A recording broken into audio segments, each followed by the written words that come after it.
Hey everyone, welcome to Smart English. I am your host, Demian. And I'm your co-host, Carol. I am so happy to be here with you, our listener, for another deep dive. We really are. This is the place where we help you speak English with more confidence, more joy, and, well, much less stress. Yeah, exactly. Because we know that learning English is a journey. It is a long road, Right. It is a very long road.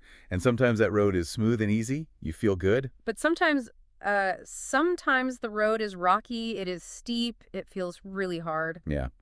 And today, we are going to do a deep dive into a very specific part of that road. A part where almost everyone gets stuck. We're going to talk about a problem that, almost every single student faces. Actually, I think it is the #1 problem for English learners around the world. Really?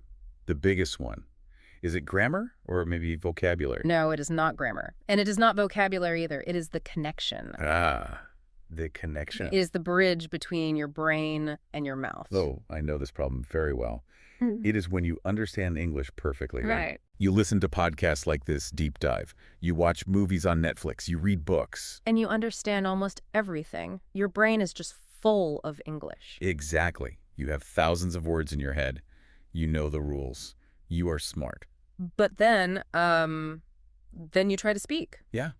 You meet a person from another country, or you are in an important meeting at work. And you open your mouth to say something very simple, and what happens? Nothing. Absolute silence. Silence, or maybe a little stutter. Your mind just goes totally blank. It is like someone turns the lights out in your brain. It is a terrible feeling. It really is. It feels like your tongue is heavy. Like there is a big brick wall between what you know and what you can actually say. And it is so frustrating. It makes you feel small, Yeah, it makes you feel like you are not making any progress at all. But we want to tell you something very, very important right now. If you feel this way, you are not alone. Not at all. And you are not broken. This is a totally normal part of the process. Right. But the good news is you do not have to stay there. No, you do not. Because today, we are going to share a solution. It is a strange trick.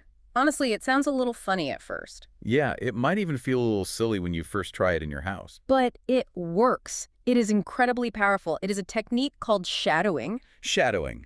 It is the key to unlocking your voice. It is the tool that breaks down that big wall between your brain and your mouth. And, well, the best part, you do not need a teacher to do it. Nope. You do not need to live in an English-speaking country. You do not need to pack your bags and move to London or New York or Los Angeles. You can do this right in your kitchen. Or in your car. Yeah, you can do this while you walk your dog. It is completely free, it is simple, and it changes everything. So today, we are going to dive deep into this technique. We will explain exactly why you get stuck in the first place. We will explain the science of why shadowing works so well. And then at the very end, we will practice together. So if you are ready to finally speak fluent English, just stay with us. This deep dive is for you. But before we start, we have a tiny favor to ask. Please subscribe to our channel and like this video. It really helps us out. It tells the algorithm that you like slow, clear English lessons. And please, make sure to stay until the very end.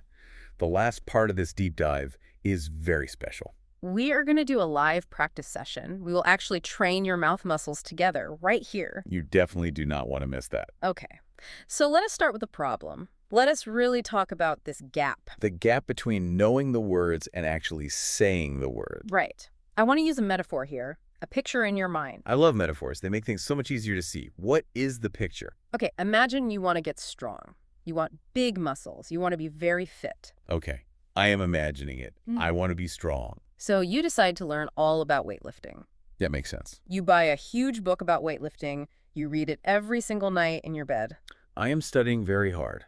Yeah, you underline the important sentences with a yellow pen. You watch YouTube videos of strong bodybuilders lifting really heavy weights. I am watching the Olympics on TV.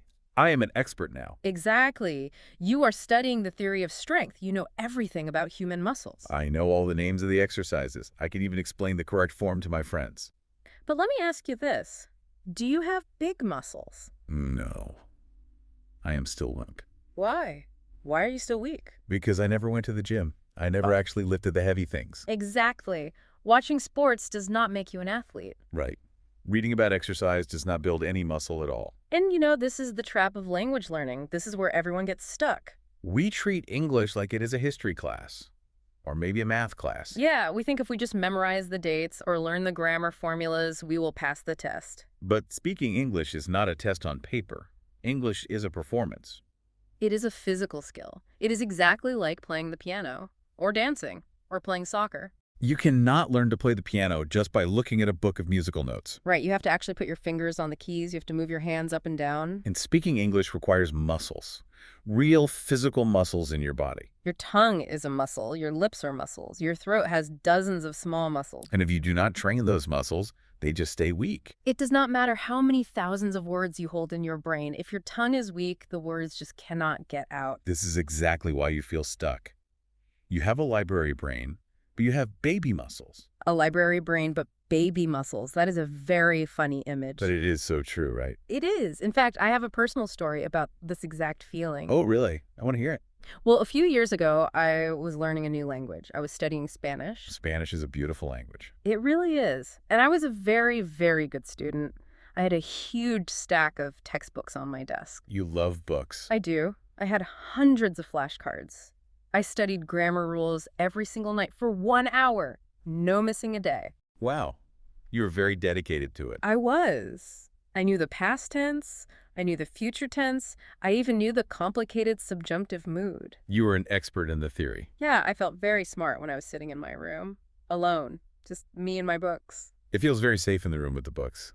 It does. The books do not judge you. The books just wait patiently for you. Exactly. But then, one day, I tried to speak to a real person. Oh, no. Yeah, I met a friend from Spain, and he just looked at me and asked a very simple question. He said, "How are you doing?" A basic question. And what happened? I completely froze. Just like the blank mind we talked about. Yes, my heart started beating so fast. Boom, boom, boom. My hands got sweaty. But you knew the answer, right? Of course.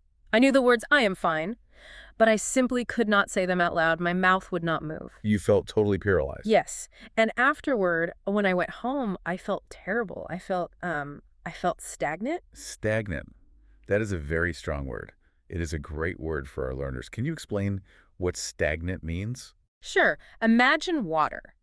When water flows down a river, it is moving. It is fresh. Right. It is clear. It is alive, like a nice mountain stream. Yes. But now, imagine a small puddle or a pond where the water does not move at all. It just sits there. It sits there for days, then weeks, then months. What happens to that water? Well, it turns green. It gets dirty. Mosquitoes lay eggs in it. It starts to smell really bad. That is stagnant water. Water that does not move becomes toxic. That is a very clear picture. And my English, or, well, my Spanish, felt exactly like stagnant water. Because the language was just sitting inside your head. Yes. It was not flowing out of my mouth. It was trapped inside. And because it was stuck, it started to feel bad to me. I can imagine. I started to feel like my learning was robbing. That is a very heavy, sad feeling. It is. And honestly, I also felt like I was late. Have you ever felt that way? The feeling that you are behind everyone else. Yeah. I looked at other people. I saw young people on YouTube speaking 5 languages perfectly. Oh, I hate that. I saw my friends learning so much faster than me, and I just thought, I missed the boat. I am too old. It is just too late for me. I think so many of our listeners feel that exact way today. Definitely. We feel like life is this big race, and we are losing the race. But it is not a race. We will talk about that mindset later. But first, I really want to hear about you. Did you ever have this problem? Oh, absolutely yes. Yeah. But I had a slightly different version of this problem. Tell me about it. My problem was not just feeling stagnant. My main problem was something I call the translation trap. The translation trap. That sounds very common. Tell us how that machine works. Well, when I first started learning English, I wanted to be absolutely perfect. You didn't want to make any mistakes. None. 0 mistakes.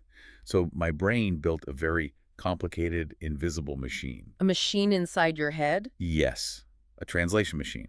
Here is exactly what happened when someone talked to me. Okay, walk me through it. Imagine someone would say to me, "What did you do yesterday?" Okay, a very simple, normal English question. My ears heard the English words. "What did you do yesterday?" But my brain did not just understand it immediately. What did it do? First, I had to take those English words and translate them into my native language. So you turned the English into your own words in your head. Yes. Step 1. Then step 2, I finally understood the question. Okay. Then step 3, I had to think of my answer. But I thought of my answer in my native language first. Okay. So now you hold the answer, but it is in the wrong language. Right. So then step 4, I had to translate that native answer back into English. That is so much work. Wait, it gets worse. Then I had to check the grammar in my head. I would think, I go, no, it is yesterday, so I need the past tense. I went, is it to the store or at the store? Wow. That is an exhausting number of steps just to say one sentence. It is exhausting. And remember, while I was doing all this hard work inside my head, the other person was just standing there, staring at me, waiting for me to speak. The silence feels very, very long when you are busy translating in your head. It feels like hours are passing. And because I felt that awkward silence, I got nervous. Natural. And because I got nervous, my brain worked even slower. It was a complete disaster every time. It is a vicious cycle. The more you think, the slower you are. Right. The slower you are, the more you panic. And the more you panic, the less you can actually speak. Exactly. I was using pure logic. I was using my analytical math brain. But speaking a language is not logic. What is it then? Speaking is a reflex. A reflex. You mean like when the doctor hits your knee with that small rubber hammer and your leg just kicks up? Yes, perfectly like that. Yeah. You do not think, oh, the doctor hit me, I should kick my leg now. Right. It just happens automatically. Speaking English should be exactly like that. You hear a question, and the answer just flies right out of your mouth. But for most of us learners, it does not fly. It crawls. It walks very, very slowly. So we have these two really big problems. We have the stagnant water feeling where the words are just stuck inside. And we have the translation trap, where we are thinking way too much. So why does this happen? We know what it feels like. It feels awful. But let us look under the hood. Let us look at the engine of this problem. Why is it so incredibly hard to move words from the brain down to the mouth? I think there are 3 main reasons. And if we deeply understand these reasons, we can finally fix them. Reason number 1 is exactly what I just described, the translation barrier. Yes. This is a habit. It is a very bad habit. We have accidentally trained our brains to translate. Think about it. In school, they actually teach us to translate. They do. The teacher holds up a fruit and says, apple means manzana, or book means libro. We learn from a young age that English is just a secret code for our own native language. But that is completely wrong. English is not a secret code. English is a unique way of seeing the world. When you translate, you are always one step behind the conversation. You are always late to the party. And biologically, inside your head, translating uses a very specific part of the brain. It uses the slow, logical, puzzle-solving part. We need to move the language out of that slow part and into the fast, automatic part. Which leads us perfectly to reason number 2. The lack of muscle memory. Let us go back to our gym metaphor for a minute. Your mouth is a physical instrument. Have you ever watched a really good guitar player? Or a professional piano player? Yes. Their fingers move so incredibly fast over the strings or the keys. They do not even look at their hands. Do you think they're thinking, okay, now I must move my index finger exactly 2 centimeters to the left? No way! If they stopped to think about it, they would freeze. They would mess up the whole song. Exactly. Their fingers just remember the song. Their muscles know exactly what to do. This is called muscle memory. And your mouth desperately needs muscle memory for English. Because English sounds are different from your language. The physical shape of your mouth has to be different. Let us think about a specific sound. Okay, like the TH sound. Right, the TH sound, like in the word the. Or think, or through. Exactly. For many people, this is a very, very strange movement. You actually have to stick your tongue out between your teeth and blow air. It feels weird. It feels totally unnatural if you did not grow up doing it. If you do not practice that movement physically, out loud, your tongue will refuse to do it when you try to speak fast. Your tongue will say, no, I do not know this dance move. I am not doing it. So we need to train the tongue to do the English dance moves automatically. Yes. But there is a third reason, and this one is not physical at all. No, this one is emotional. Ah, the emotions, they always get in the way of learning. Reason number 3 is fear in comparison. We call this chapter compare syndrome. Chapter compare syndrome. I really like that name. What does it mean? Well, imagine your entire English journey is a book. Okay. I'm holding my book. You are learning English. Maybe you are in chapter 2. You are a beginner. Or maybe an early intermediate learner. Okay, I am in chapter 2. I am reading. I am working hard. Then you open your phone. You go on Instagram or YouTube. Or you go to a big meeting at work. And you see someone else. Okay, I see another speaker. Maybe you see me. Mm-hmm. Or you see a native speaker. Yeah. Or an amazing teacher. And they are speaking perfectly. They're totally fluent. They are telling jokes. They are so fast. Because they're in chapter 20 of their book. Ah. They've been doing this every day for 10 years. Mm. Or maybe they were born in an English-speaking country. They're in season 5 of their TV show. And I look at them, and I compare my little chapter 2 to their huge chapter 20. Yes. You look at them and you say to yourself, wow, they are so good, and I am so bad. I will never, ever be like them. It is so unfair. You are comparing your messy beginning to someone else's polished middle. Exactly. But we all do it all the time. We judge ourselves very harshly, and this judgment creates a lot of fear. And fear does something physical to your body. Have you noticed that? What does it do? When you are afraid, your throat actually gets tight, your voice gets very quiet, your breathing gets shallow. Yes. Fear, physically, stops the air from coming out. It makes you want to hide in a corner and stay silent. We look at successful, fluent speakers and we think they are perfect. We think they never made any mistakes. We think they were born speaking like magic. We see their highlight reel. We see the best, shiny moments. But we do not see the years of struggle. We do not see the times they felt stupid or the times they cried over a grammar book. We just think the grass is greener on their side of the fence. But the grass is not always greener. They had to walk the exact same rocky road. They had to build the exact same mouth muscles. So we have the translation barrier, we have the lack of muscle memory, and we have the fear. These are 3 very strong enemies. They are. But we have a weapon. We have a powerful tool that fights all 3 of them at the exact same time. Let us finally introduce the solution. The magic trick. Shadowing. It is not magic, really. It is just biology. So for the listeners who do not know, what exactly is shadowing? Shadowing is a specific technique where you listen to a piece of audio, like this podcast, for example, and you repeat what you hear. But wait, let me clarify. Is it just repeating? Like, I listen to a sentence, I push pause on the audio, and then I say the sentence? No. That is just called repetition. That is a different exercise. Shadowing is much more active. How so? In shadowing, you try to speak at the exact same time as the speaker. Or maybe just a tiny split second later. Like an echo. Yes, exactly like an echo.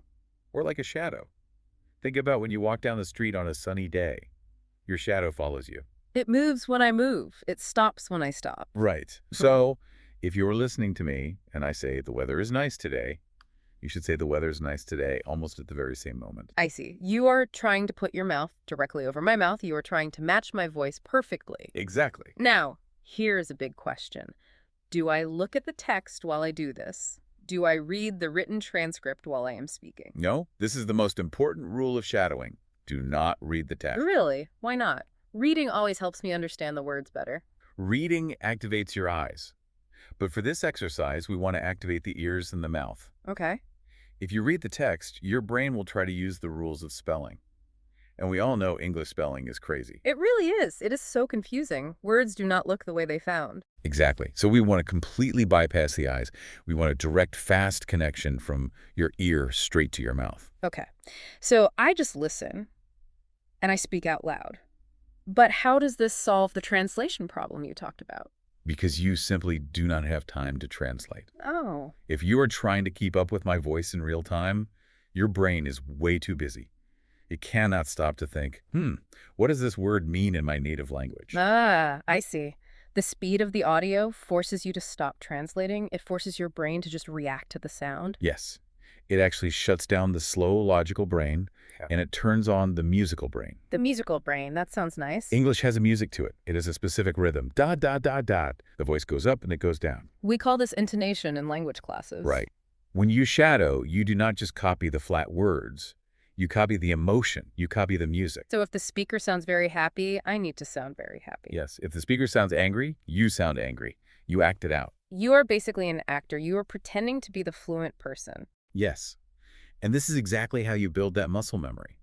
Your mouth learns the physical shape of the full sentences, not just individual words. It learns how to flow smoothly from one word into the next word. And it helps cure that stagnant water feeling, too. Because you are physically moving the air, the water is finally flowing. This makes so much sense. But I can hear a question coming from our listeners right now. What is the question? The listener is saying, okay, this sounds great, but I do not have time. I am a very busy person. I have a full-time job. I have 2 kids. I cannot sit down at a desk for an hour and do this shadowing thing. That is a very valid concern. We are all busy. But here's the really good news.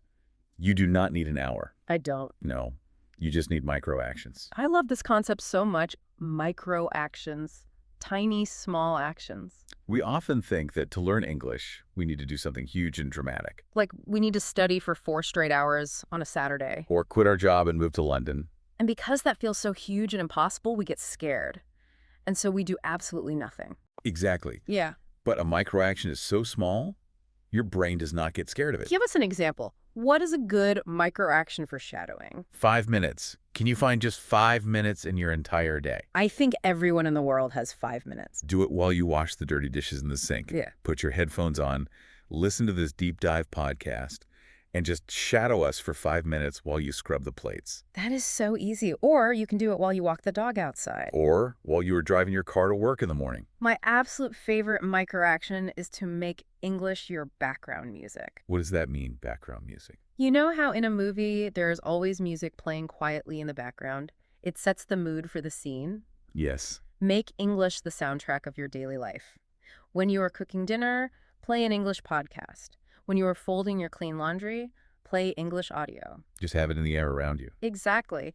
And every once in a while, maybe for just 1 minute, join in, shadow the audio, speak along with it, then go back to just listening. Another really great micro action is changing your digital environment. Oh, this is a powerful one. Look at your smartphone right now. What language is the menu in? It is probably in your native language. Go into the settings and change it to English. Today. Oh, that is a little scary for some people. What if I cannot find my messages or my photos? You know where all the buttons are. You have muscle memory for your phone, too. You tap the same spots every day. That is very true. But if you change the language, you will suddenly see English words hundreds of times a day. You will see words like settings, notifications, loading, search. You are not sitting down studying them with a notebook. You are just seeing them naturally. They become completely normal to you. That is the ultimate goal. To make English feel normal, not like a special scary subject, just a normal, boring part of your everyday day. So we have the shadowing technique, and we have micro actions to fit it into our busy lives. But what happens when we fail? Because we will fail. It is inevitable. Yes, you will definitely miss a day. You will get too busy. You will feel sick and forget. Or you will try to shadow a fast speaker, and you will feel like your tongue is tied in a painful knot. And then that bad negative voice comes back into your head. The voice that says, "See, I told you, you are not good enough. You should just quit now." We need a strong strategy for this exact moment. We call it bounce back. Bounce back. Think of a ball, like a bouncy basketball. Okay. If I drop a basketball from my hands, it hits the hard floor. But does it stay on the floor? No. It has energy inside it. It hits the floor, and it immediately bounces right back up into the air. You need to be that basketball. When you miss a day of practice, you hit the floor. Okay, that happened. It is fine. But do not stay on the floor. Do not lie there on the floor and cry about it. Just bounce back. Just start again the very next day. You see, the real problem is something called the streak mentality. Oh, I know the streak. We all love to count our consecutive days. We love to look at an app and say, I have studied for 50 days in a row. And that feels great. But then on day 51, you get a bad cold, you sleep all day, you miss your practice. And you wake up and think, oh no, I ruined it. My perfect streak is broken. I have to start at 0. I might as well just stop forever. That is such silly logic. Think about brushing your teeth. If you forget to brush your teeth one morning because you are rushing, do you stop brushing your teeth forever? No. You just brush them the next time you're in the bathroom. Exactly. Your English muscles do not disappear in one single day. The ball is in your court. The ball is in your court. That is a great English idiom. It means it is your turn to act. You have the control. You cannot change the past. You missed yesterday, okay? Forgive yourself. Let it go. But today the ball is back in your hands. You can take one small step today. And that one small step is enough. We are trying to build a healthy habit, not a prison. So true. So let us quickly review the plan before we start our actual practice session. Number 1, we stop translating in our heads and we start feeling the music of the language. Number 2, we use the shadowing technique to build strong muscle memory in our mouth. Number 3, we use micro actions like 5 minutes a day to fit practice into our busy lives. And number 4, we bounce back like a basketball when we fall down. It sounds very simple. And it is simple, but you have to actually do the physical work. But before we get to the gym, before we do our shadowing practice session together, let us do a quick word tour. Yes. We use some very strong, helpful words today. I want to make sure everyone understands them completely before we finish. Let us look at 4 key words from today's deep dive. The first word is stagnant. Stagnant. S-T-A-G-N-A-N-T. We talked about stagnant water earlier. Yeah. It means something that is not moving at all, something that stays exactly the same and gets bad or unhealthy because of it. You can have stagnant water in a puddle, but you can also have a stagnant career. For example, you could say, my job feels stagnant. I haven't learned anything new in 2 years, and I am bored. Or you might hear on the news, the economy is stagnant. That means the economy is not growing, businesses are not moving. And of course, you can say, my English feels stagnant. It means I am totally stuck at the same level. The opposite of stagnant is flowing, moving, growing. Okay, word number 2, shadowing. Shadowing. This is our magic technique for today. It means repeating a speaker's voice immediately out loud, just like a shadow or an echo. For an example sentence, you could say, I practice shadowing every morning while I make coffee to improve my accent. Or, shadowing helps me speak English much faster. Word number 3 is a very useful phrasal verb, bounce back. To bounce back, 2 words. It means to recover quickly, to return to a good state after being in a bad state. Here's an example. She was sick in bed for a whole week, but she bounced back quickly and ran a race. Or in business. The company lost a lot of money last year, but they bounced back in 2026. It is a wonderful word of resilience. It means you are strong enough to stand up again. And the final word, this is a very powerful word, inevitable. Inevitable, I-N-E-V-I-T-A-B-L-E. This means something that will definitely, absolutely happen. You cannot stop it. It is 100% certain to occur. Like the sunrise. Tomorrow's sunrise is inevitable. Or getting older. Aging is inevitable for all of us. But let us use it in a very positive way for learning. If you practice shadowing every single day, improvement is inevitable. I love that sentence. It means you do not even have to worry about the result. The positive result is completely guaranteed. Just do the daily action. Okay. Are you ready? I am ready. Ready for what? Ready to move. Ready to speak. It is finally time for the live shadowing practice session. Yes, this is the most important part of the entire deep dive. If you are sitting in a place where you can speak out loud, please do it. If you're on a crowded bus or in an office, maybe just move your lips quietly. But please try to participate physically. We are going to do this very slowly. We are going to build the sentences together, piece by piece. Focus entirely on the sound. Do not think about the spelling of the words. Just be an echo. Sentence number 1. This is a simple routine sentence to start us off. The full sentence is, I wake up and listen to English. Okay, let us break it into small pieces.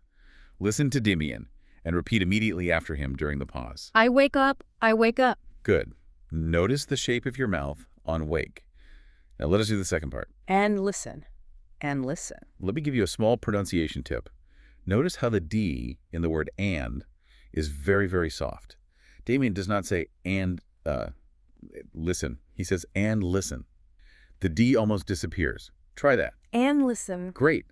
Now let us do the last part. To English. Now let us put the whole thing together smoothly, like one continuous river of sound. I wake up and listen to English. Let us do it again. Try to match my exact speed and rhythm. I wake up and listen to English. Did you feel that? Did you feel the physical connection in your mouth? Let us try sentence number 2.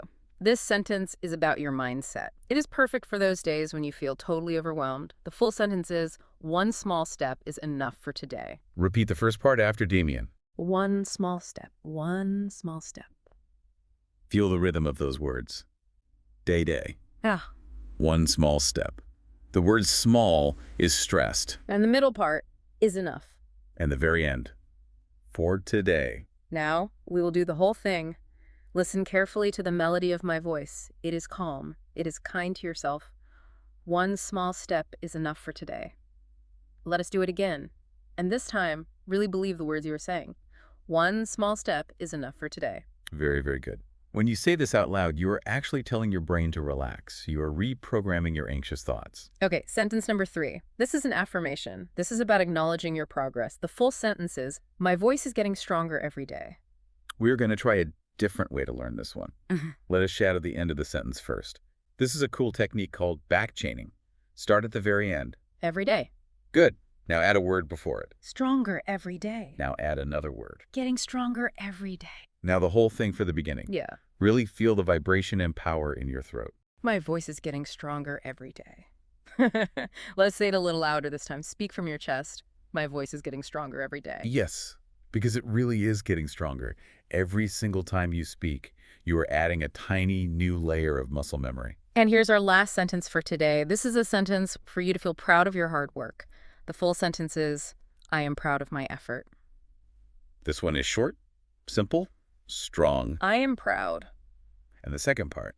Of my effort. Pay attention to the connection here. Connect the word proud and the word of. It sounds like one single word. Proud of. Yes. Proud of. Try it that way. Proud of. Now the whole sentence. I am proud of my effort. One last time. Say it out loud like you really, truly mean it. I am proud of my effort. Take a deep breath. Breathe in and breathe out. How does your mouth feel right now? Does it feel a little bit tired? That is actually a very good sign. That is the gym burn we talked about. It means you really worked out your muscles today. You just spoke English out loud. You did not pause to translate. You did not stress about grammar rules. You just spoke. And please remember what we said earlier about chapter compare syndrome. Do not compare your voice to my voice. And do not compare yourself to me. You are in your very own chapter. You are in your own beautiful season of learning. And today, by doing this practice, you made your season a little bit better. This practice definitely counts. You are no longer stagnant water. You are moving. You are flowing. Now, before we say goodbye, we have a very small request for you today. A call to action.